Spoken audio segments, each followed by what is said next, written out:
It's fantastic to be here and see so many alumni, colleagues, and friends filling Richardson to the rafters, and I know Makash as well.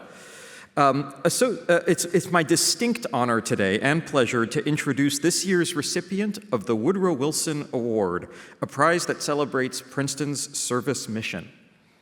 Associate Justice of the Supreme Court of the United States, Elena Kagan, of the great class of 1981,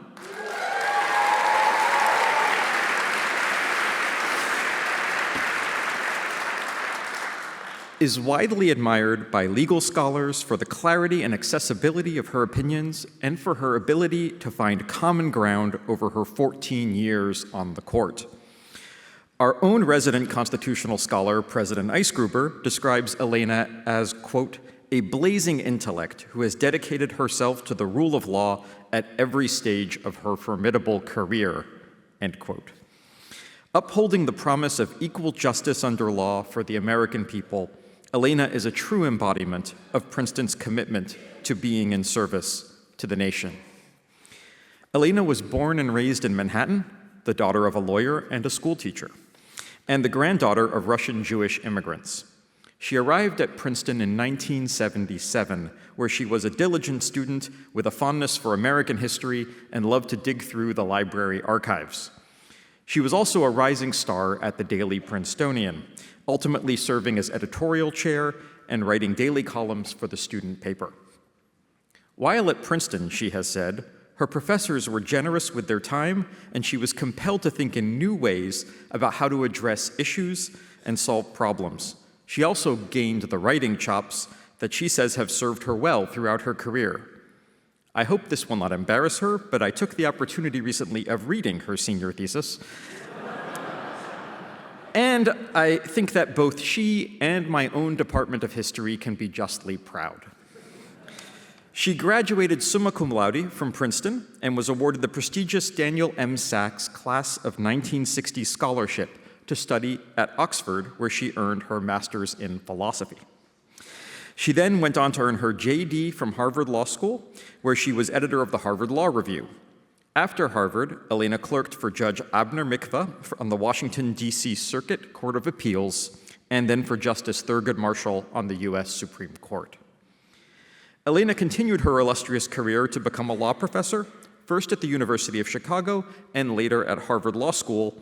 In between, she served 4 years in the Clinton administration as Associate White House Counsel and Deputy Assistant for Domestic Policy. From 2003 to 2009, she was the first female dean of Harvard Law School, where she was known for building consensus and modernizing the curriculum. In 2009, Elena became the first woman to serve as Solicitor General, the government's top lawyer before the Supreme Court. The following year, President Obama nominated her to the bench, where she became the 4th woman and the 11th Princeton alum to sit on the highest court.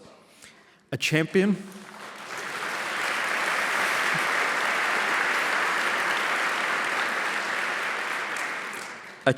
of justice and democracy, Elena's service to the nation is an inspiration for the entire Princeton community.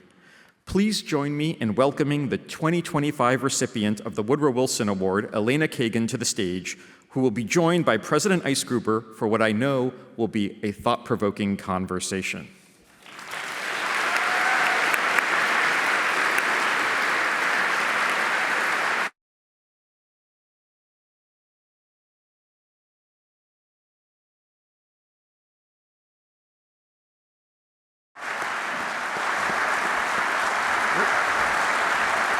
Elena, I think they want you in this one. Is that right? Yeah, I thought it was this one. The button? Did they? Are we right? Doesn't matter. Okay. All right. Do you want me or do you want me? We'll switch. Justice Elena Kagan, welcome back to Princeton. Hey, thank you for having me. I'm so excited to be here. I mean, it really is a pleasure. I forgot my orange. I'm so sorry. But seeing all those students, the Jacobus winners and then the Pine Prize winners, I mean, wow. They are a tough act to follow. You are coming back now as a distinguished Supreme Court justice and as a Woodrow Wilson Award winner, but you first came to this campus as a freshman back in 1977. You're dating me already, you know? Yeah, Well, we come from the same era. It was just recently. Tell me a bit what you remember from that. What was it like as you came here in your freshman year? Well, I was thinking a little bit about this because when Jenny spoke, Jenny said she was scared. And it takes a lot of guts to say that now. It takes a lot less guts for me to say it. I was petrified. I mean, I thought, what am I getting into? All these people. Avi said they all seemed tall to him. I remember actually, my parents took me up the first day of school, and my mother looked and said, "I've never seen so many blonde people in my life."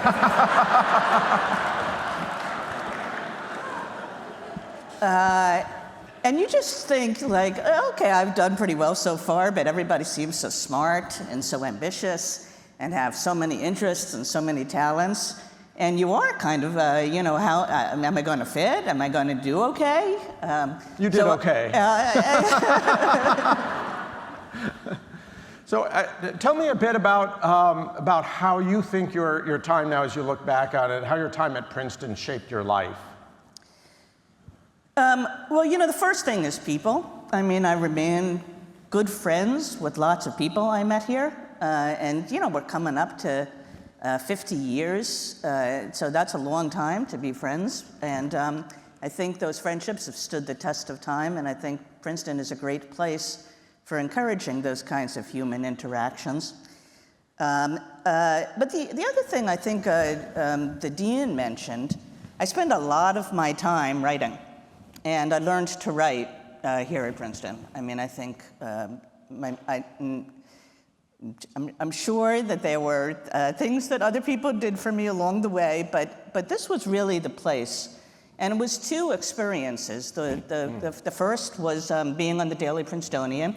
I don't know how exactly I got into that. I think it was my resident advisor. I was sort of looking around. I was trying to figure out, like, what kind of extracurriculars do I want to do?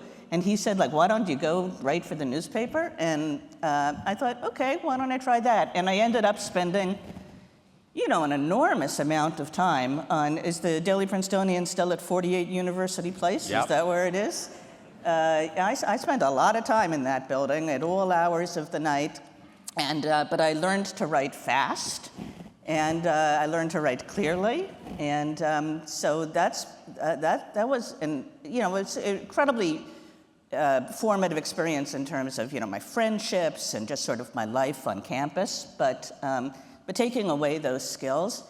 And then the other thing was I did both my JP and my senior thesis with one person in the history department who is still here.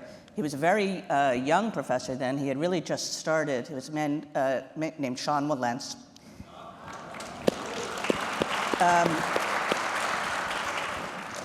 The dean said something about my thesis, which I did with Sean. My thesis got me into some trouble. He was nice enough not to tell you what the topic of my thesis was, because when I had to go through all these Senate hearings, people are looking to try to find things. It's like, what kind of person are you, and how can we make trouble for you? And my senior thesis, which was my junior paper, was on a set of primarily Jewish, primarily very leftist unions in New York City. Which my grandparents had been part of. And I went from there to my senior thesis, which was all about the Socialist Party in New York City. And, and of course, those senators who wanted to make my life miserable thought if she wrote about the Socialist Party, she must be a socialist. So my senior thesis got me into a little bit of trouble, but it was an incredible experience with Professor Walentz, who went over it just line by line, page by page, not just once, but I think on multiple occasions. and really just taught me how to write. And I came out the other end. I mean, there was a period in which I thought I might even want to be a historian, and I was disabused of that it was very nice of the dean to say she loved archival research, but it was really that archival research that made me think, not really. But I did just have this incredible experience of it was, it's a big project, and how to keep a narrative going and how to say interesting things in an interesting way is something that I try to do every day of my life, and I think I basically learned it at Princeton. That story you just told about your senior thesis and your confirmation hearings illustrates just how carefully people look at every word that you say. You and I are both in jobs right now where our institutional role limits what we can say, you more so than me.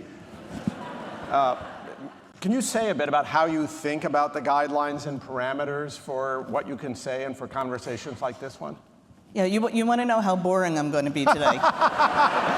I think there are people out there thinking about questions they want me to ask that I can't ask and she can't answer. Yeah, I think I'm hopeful that I'm going to be kind of boring, honestly. I mean, there are lots of things, some things I just, can't talk about, and everybody knows you can't ask a Supreme Court justice about the cases that they're going to be ruling on or about internal deliberations. I mean, everybody knows that. And notwithstanding that, I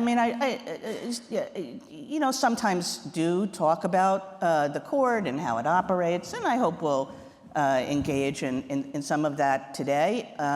But there are times when I feel a little bit more willing to be open, a little bit less willing to be open, and you happen to be catching me at a time where, we're right and smack in the middle of our term, and there's obviously a lot coming at us and will be coming at us in the next few months, and a lot of people focused on the courts generally and on my court in particular, and trying to figure out, she used that word rather than this word, and so I'm going to try to get through 45 minutes without anybody thinking that they learned all that much about. So I'm going to start about the things on the horizon, which everybody knows. Like you pick up the newspaper, there's a lot going on in the world. Sorry.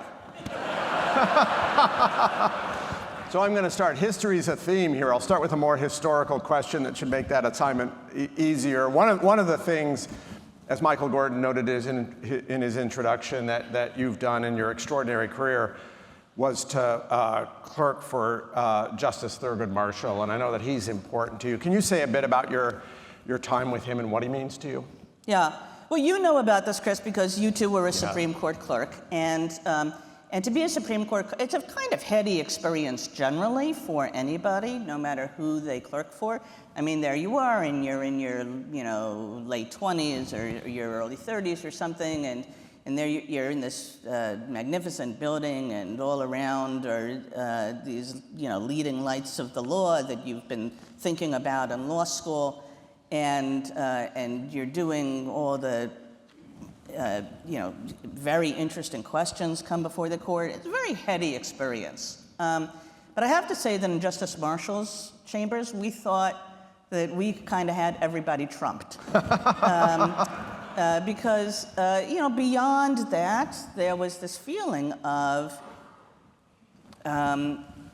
we worked for a justice who was, I believe, and I'm not sure that anybody can really argue with this, the greatest lawyer of the 20th century, and himself an enormously important figure in American history. And, what makes Justice Marshall different and special in some ways when you think about Supreme Court justices, I mean, a lot of us, honestly, are just nobody's going to know our name in 40 or 50 years. So a lot of us are lost to the sands of time. But those who aren't, they're mostly known for what they did on the court. And it's very, very rare that somebody will get onto the court and will already be understood as a historic figure. And that was true of Justice Marshall, of course, who led the campaign to eradicate Jim Crow through the courts in the South. As head of the Legal Defense Fund of the NAACP, really brought, if there's a single lawyer who brought racial justice to our country, it is Thurgood Marshall. And he was a magnificent lawyer. I mean, he was, lawyers don't do this today. He was a great Supreme Court advocate. He argued something like 18 cases before the Supreme Court and won something like 16 of them. And he really developed the whole appellate strategy, how you were going to get to Brown v. Board, by a series of cases that took on aspects of Jim Crow. And it was a very strategic, considered way of we're going to do this first, and then we're going to do this, and then that's going to lead us to that. And it was a real campaign that he and others at the LDF put together, and he was the person who was really its public face. But he was also, like a great trial lawyer. He would show up in these small towns in the South that had never seen a black face at the counsel's table, and represent people who were accused of murder or rape, and often completely unjustly. And he's kind of just had this legal career where he did everything. And as I say, I think if you ask for what makes somebody the greatest lawyer of the 20th century, it helps to do the most justice. And so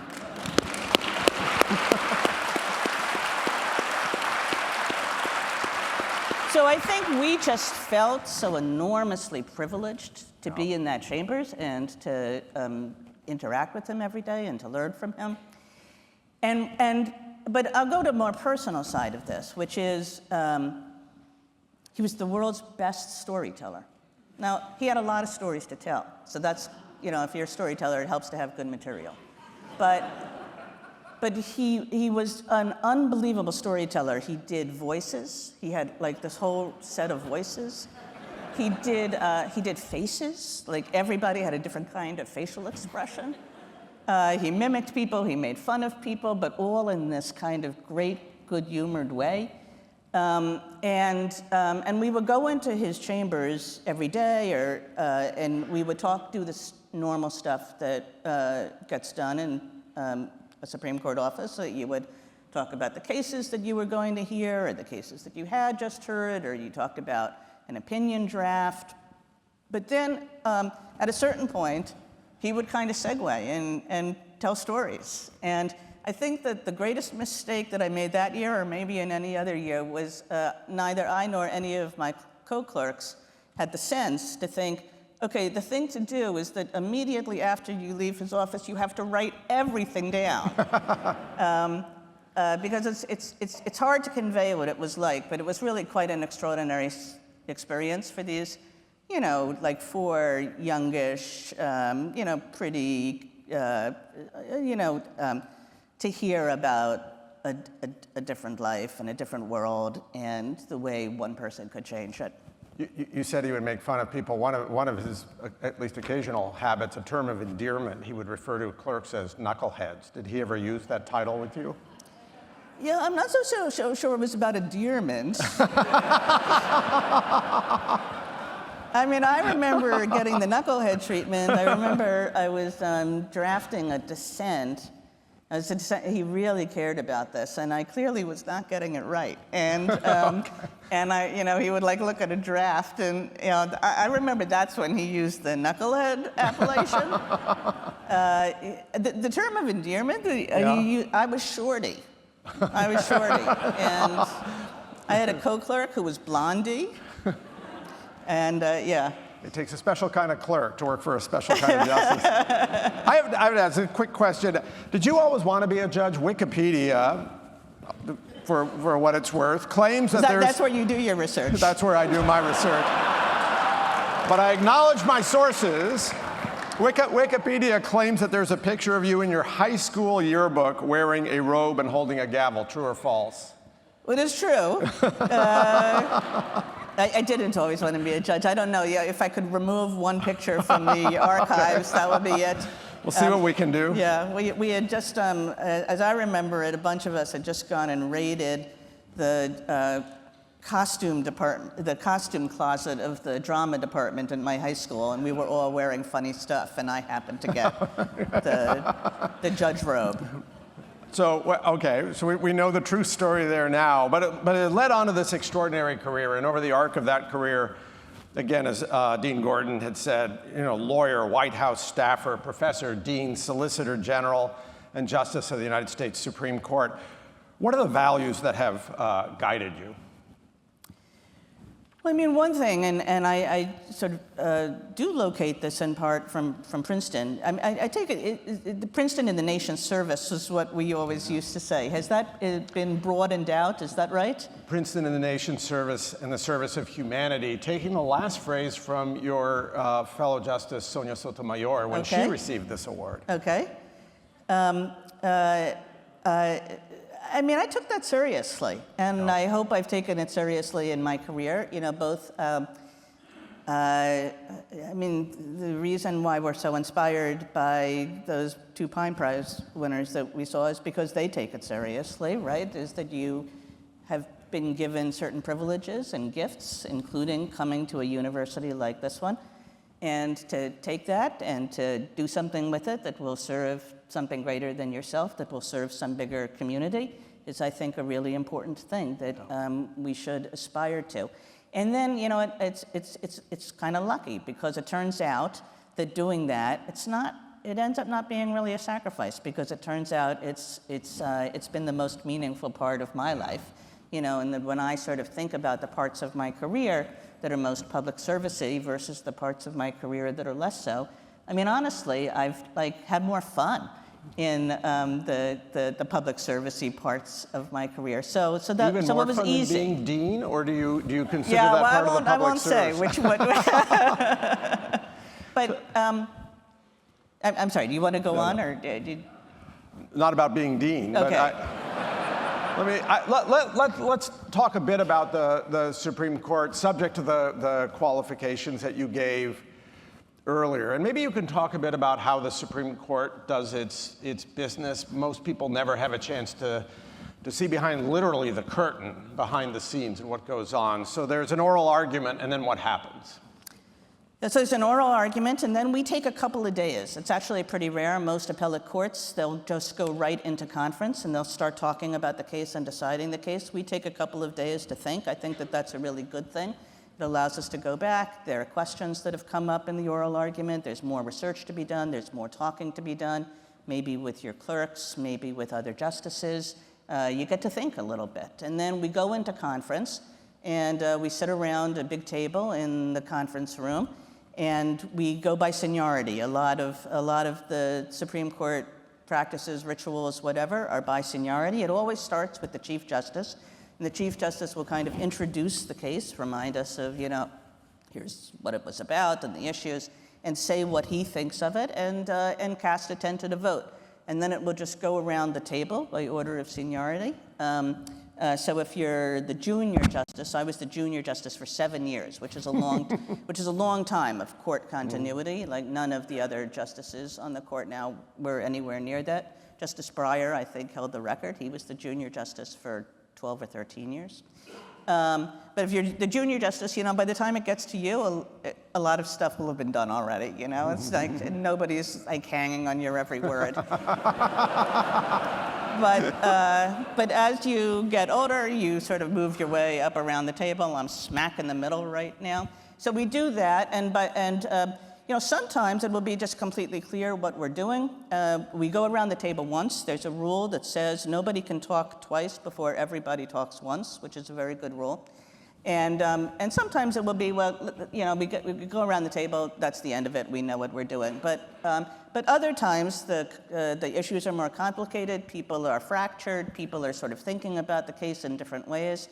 And we'll just then have a conversation where we, try to get each other to a place where we can see how a majority opinion will be written. And so then we walk out, and hopefully we've done that, and the Chief Justice, in any case in which he's the majority, will assign the opinions. If he's not in the majority on an opinion, the most senior justice in the majority will assign the opinions. That all happens in, like, we have 2-week sittings, and at the end of a sitting, there will be a set of assignments made.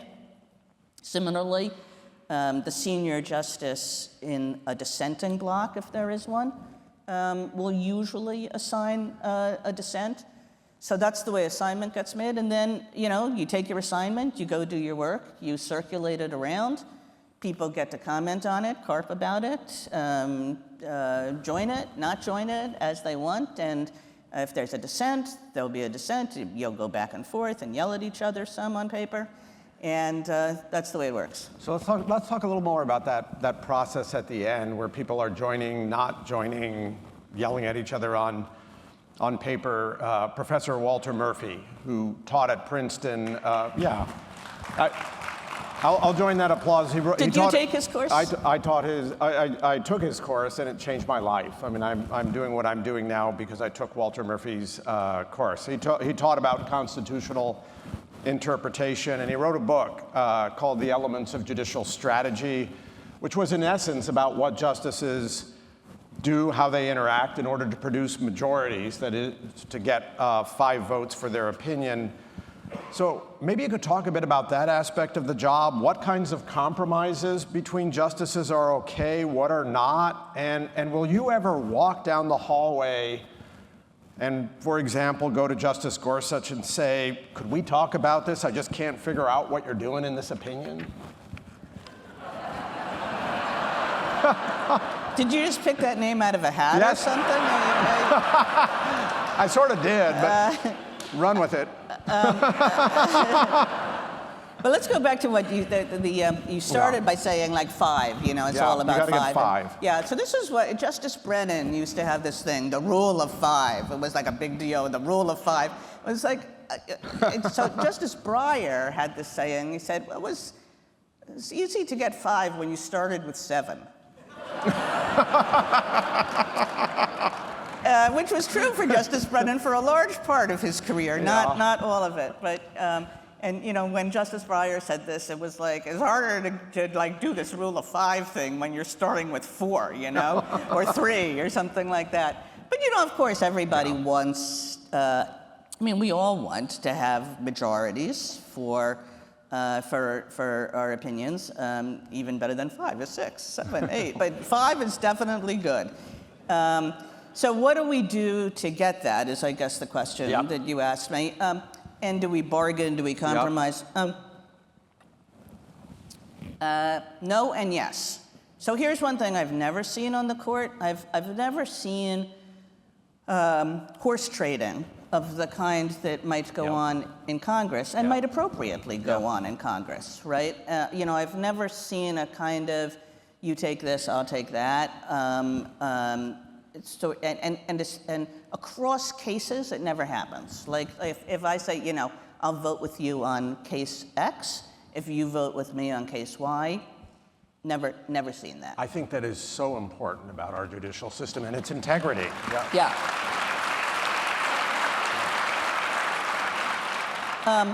Now, within a particular case, there is often an ability to compromise things out, and hopefully to reach principled compromises. But I think that this is a good thing. That if it's like compromise in the service of getting more consensus and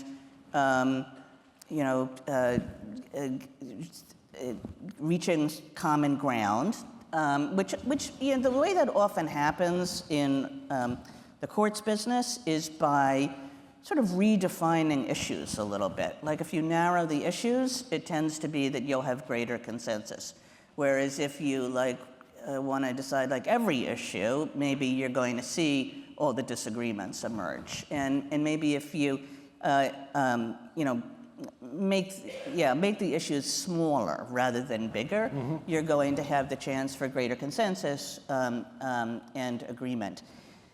I mean, one of the periods of my service, which was actually most interesting in this respect, was we operated as an 8-person court for the better part of a term. This was after Justice Scalia passed away.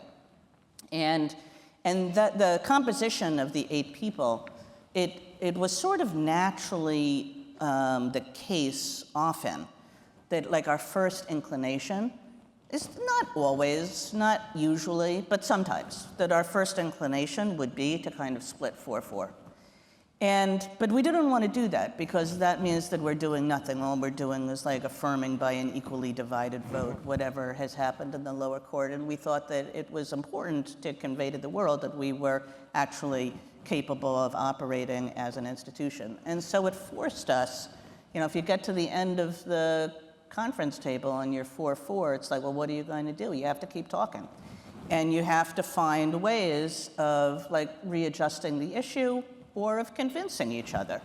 And over the course of that almost a term, like we did that pretty constantly. And sometimes it was a little bit ridiculous that the way we got agreement was by like defining the case down to nothing, down to an issue that actually nobody cared about in the world, and leaving the issue that everybody did care about undecided.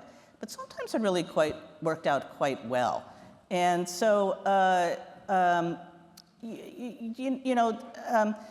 there are different cases in which that's a possibility, and it depends a lot on the composition of the court, where it's a possibility and where it's not a possibility. But I think people are, can I walk down the hall and say, I don't understand what you're doing, try to explain it to me? Yeah, absolutely. Now, am I going to get that person to say, oh my gosh, I never thought of it your way. I'm sold. I have to say, a lot less often. How much of the conversation takes place that way as opposed to in writing, right? If you're a faculty member, you think about walking down. I mean, you did this at the Harvard Law School, right? Yeah. You walk and plop in somebody's chair and start having the discussion, or you email back and forth. Whereas when we were clerks, it was very formal. Somebody would write a letter to another justice, and a courier would take it down the hallway. Yeah, literally. Those couriers still exist. Okay. Yeah, like as though there's no email in the world, sort of, I was wondering.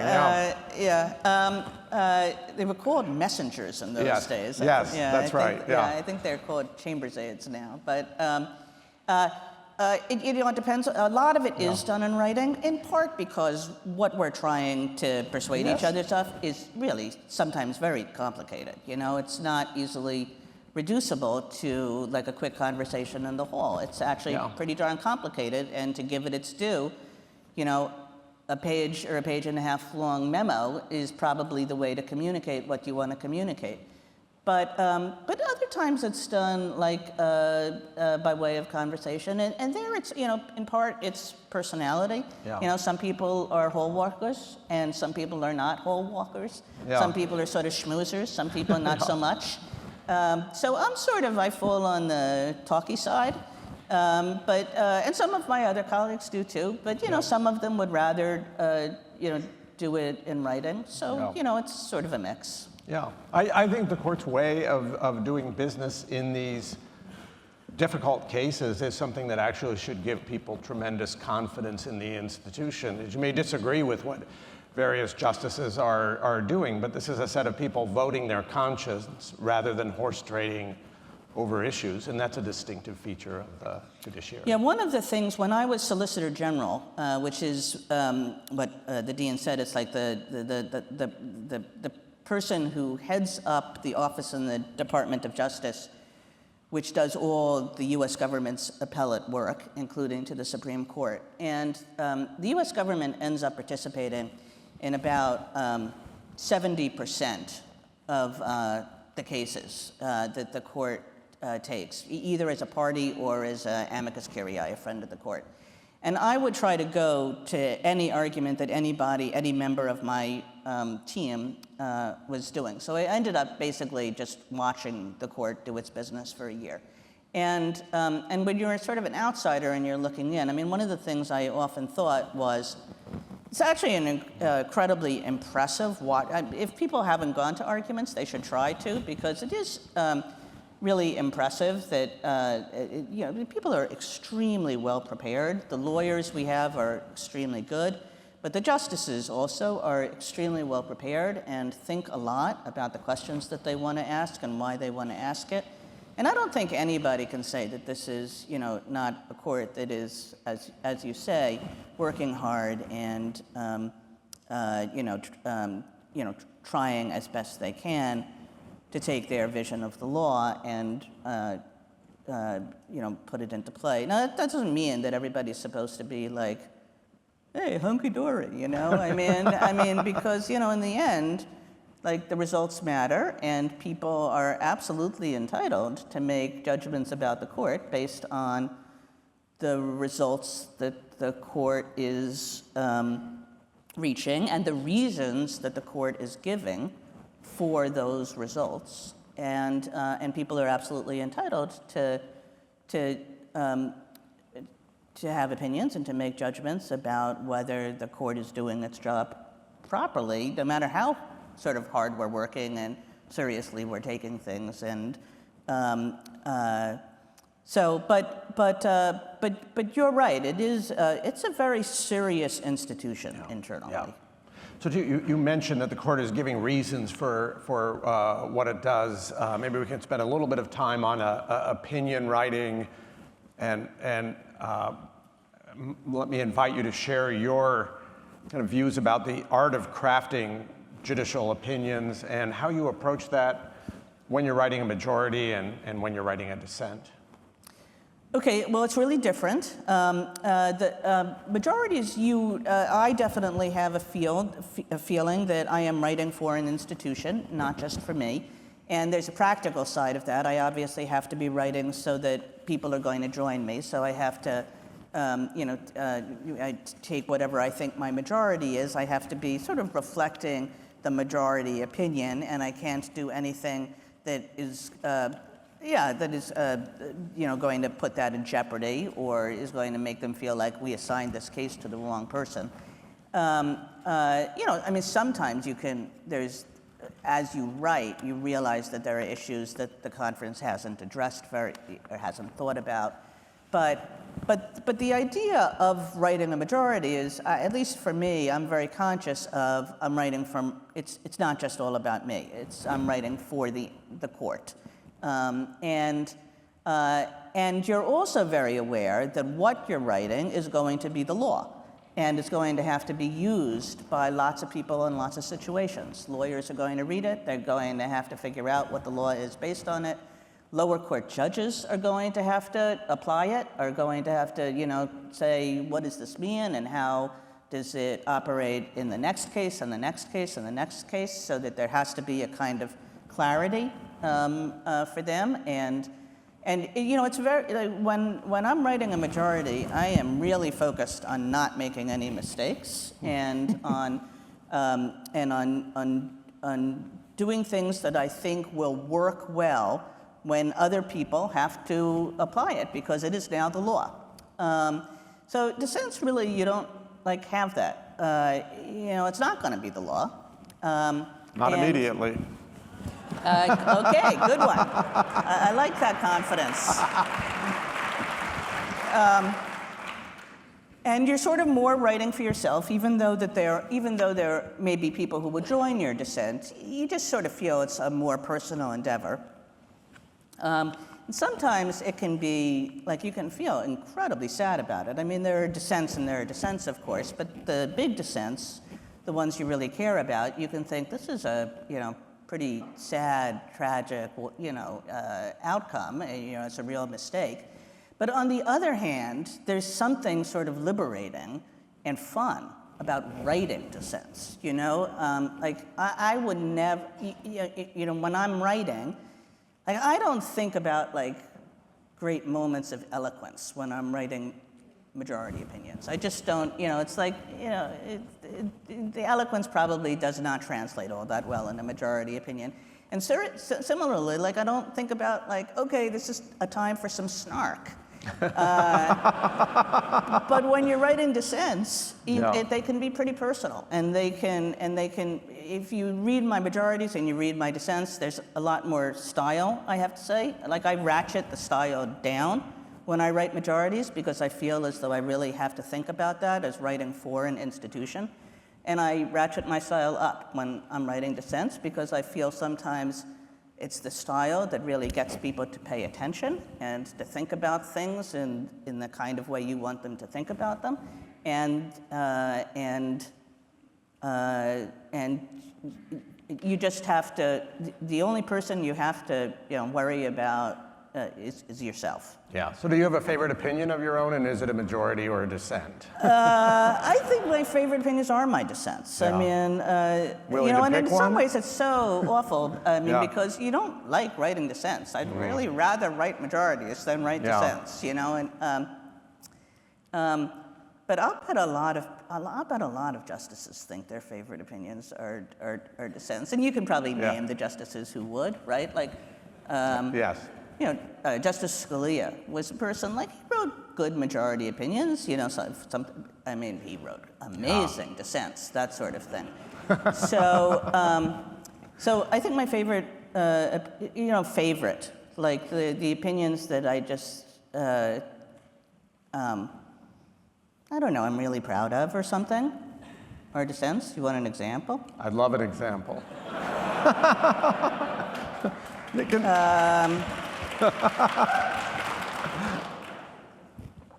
I think sort of partly luck of the draw and partly because, like, as one does one thing, you maybe it becomes known that you have a little bit of expertise in an area. I've written a lot of voting rights dissents, and it's an area that I really care about. It's basically the foundation of our democracy is voting, and if the voting rights aren't equal, and if then how does a system of democracy work? And there are lots of different ways in which voting rights can be compromised. But if you're asking me for my favorite dissent, I would say it's in a case called Rucho, which was about gerrymandering. And so this is the practice that is all too common in the United States, which is basically no matter how you guys vote out there, we've figured out a way of districting so that it all comes out the same way. So, the numbers go up, the numbers go down. There are still 8 Republicans and 3 Democrats in the state of X, or vice versa. So Rucho was about a Democratic Party gerrymander in the state of Maryland, where it's like, numbers go up, numbers go down. There was only going to be 1 Republican House member from Maryland. And it was, I think the other one was the state of North Carolina, where it was, the opposite. Like, the foundation of our democracy is supposed to be the voters pick the representatives, not like the representatives arrange the voters so that they get to entrench themselves in office. But that is too often what gerrymandering does, and it means that your individual right to vote is diluted and compromised, and it means that the democratic system just isn't functioning as it should because the representatives are entrenching themselves in office no matter what the people think. And what the court did in that case, I thought was, just a real mistake, because it didn't try to defend gerrymandering, and it didn't say even that gerrymandering, it's bad. But you could imagine somebody saying, oh, it's bad, but the Constitution doesn't say anything about it. Actually, the majority opinion basically accepted that the Constitution did say something about this, and that we should understand this as violating the Constitution. But what the court thought was that the courts couldn't do anything to remedy the problem. Essentially, that this was a constitutional problem without a judicial solution, and that it just had to be in the hands of representatives because there was no fair way or no way that didn't involve the judge's own political preferences of preventing gerrymanders from happening. And there was some point to that. I mean, you wouldn't want courts in every case going like, oh, I'm sorry, this district isn't good. We'll, move the line a little bit here. We'll move the line a little bit there. I mean, that would be an inappropriate thing for courts to do. They have no expertise in it, and you would sort of think that they're taking over a role that's not properly theirs. But there are these extreme gerrymanders, and I think that what the dissent tries to show is that courts had gotten actually quite good at figuring out what the extreme gerrymanders are that they could insert themselves into and prevent. And it was, gerrymanders are so easy to do these days. All you do is like press a button on your computer. Like it used to be, it was hard work to do a gerrymander. Like now, you have all this information, you have these incredible computers, boom, but so too, that made it easier for judges. So the whole opinion is about how the court was just, how bad this problem is for American democracy and how the court really misunderstood how courts could police it. Yeah. Thank you. That's a great example. Jen Caputo says I can ask one last question, so I'm gonna wrap with this. I want to know whether, first of all, whether you ever attended a lecture by a Supreme Court justice while you were at Princeton, and then regardless of what the answer to that is, imagine a Princeton undergraduate in the audience today, someone a lot like you were when you were an undergraduate. What advice would you give to that student? Okay, I started with Jenny. I'm going to end with Avi. I thought that, if Avi has been talking about how to talk to people and how to talk to people across differences and how we can make those conversations constructive and how we can learn from each other rather than just split up into different camps. I mean, I think that this is an enormously important thing to think about in this environment where, we're obviously living in a polarized time, in a polarized country. It's not too hard to see that. And the question is, how are we going to get out of it? And I think, I guess if I were talking to students, and there was a time in my life when I talked to students all the time, it would be to do the things that you were talking about and Avi was talking about understanding how, we can take our own views, our own beliefs really seriously, but we have to be able also to listen to other people who are saying different things and to learn from those people. You can't persuade those people unless you understand them, and sometimes in understanding them, you'll even come to have some second thoughts for yourself. And that's the way that, in the end, a polarized society can become less so. So I applaud Avi and you guys for giving Avi, and I'm sure Jenny, I guess that's what I would say to students. Thank you, and we applaud you. Justice Elena Kagan of the great class of 1981, thank you for coming back to Princeton. Thank you. That was marvelous. Great, thank you. Thank you. Thank you very much. Thank you. I'm going to give you a moment here. They want to applaud. Thank you very much.